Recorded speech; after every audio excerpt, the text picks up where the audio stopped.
so I'm going to show you a Pilates Hip Series. We're going to start with what we call pelvic peels. You're going to lie on your back. And this is pretty similar to your bridging, but instead of just going up and down, you're going to segmentally try and raise your pelvis up.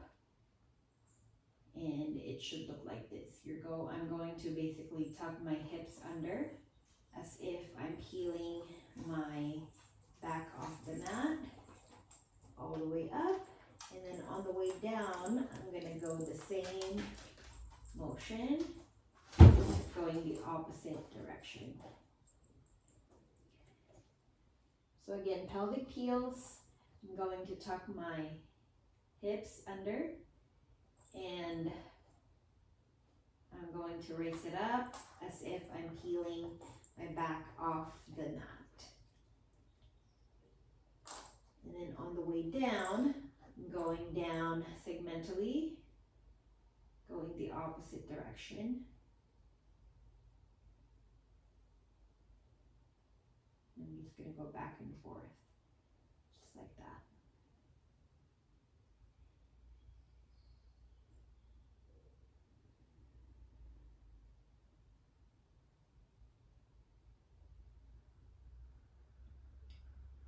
And then our second exercise is going to be what we call straight leg raise.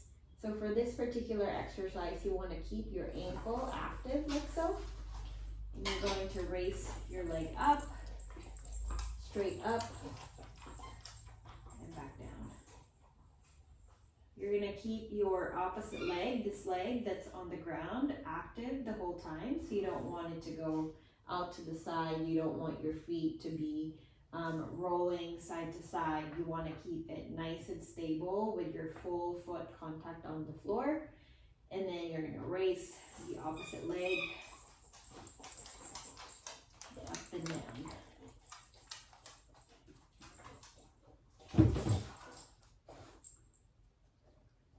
Just like so. And then switch. Same thing on this side.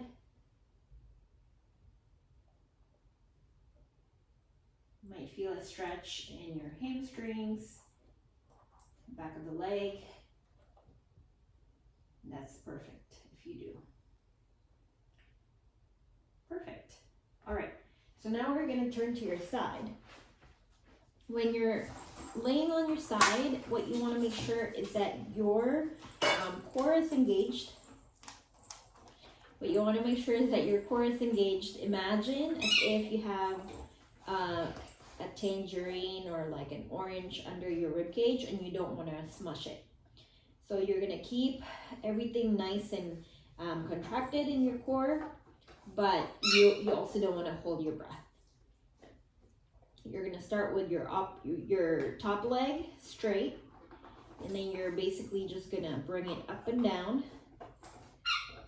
Try not to move your pelvis here. You want to feel the glutes working. So when I say you don't want to move your pelvis, I mean you don't want to like rock back and forth, just like that. So it has to be nice and stable here, and then the movement is happening in the leg here, just like so. And then after that, you're going to basically bring your leg forward. Watch my foot really carefully. My foot is up and active as I move forward, and then as I sweep back, I point my toe and sweep back. So pretty much the direction that you're going to is where your leg is, or your foot is going to be pointed towards. And same thing here, you don't want too much movement happening in the pelvis. It shouldn't look like that, if that makes sense. It should be a nice controlled motion happening in the leg here. And then after that, you're going to do circles. So again, active foot, and you're going to do both directions. So I'm starting with this direction here. You can start small with your circle, and then grow it bigger and bigger. The bigger you are, the more stability it would require for your pelvis. It's harder to stabilize your pelvis pretty much. So just play around with it, and then once you're done with one direction, then you can go the opposite direction, like so.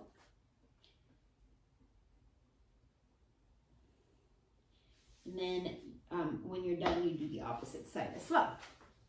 All right, so for our next position, you're going to be, let's do it this way. You're going to be on your hands and knees. And if you watch my back, you don't want your back to be sagging like so. You also don't want to be super curved like so. You want to be nice and straight, nice and neutral. You're looking down kind of in between your hands.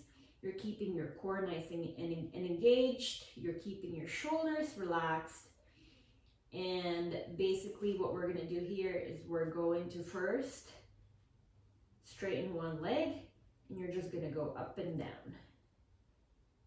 So same thing here. You don't want a lot of movement happening in the pelvis and the spine. So that's why you want to keep everything nice and stable. So you're just going to get that movement in your glute. And if you do it right, you're really going to feel it in your glutes. And it doesn't have to be very high up.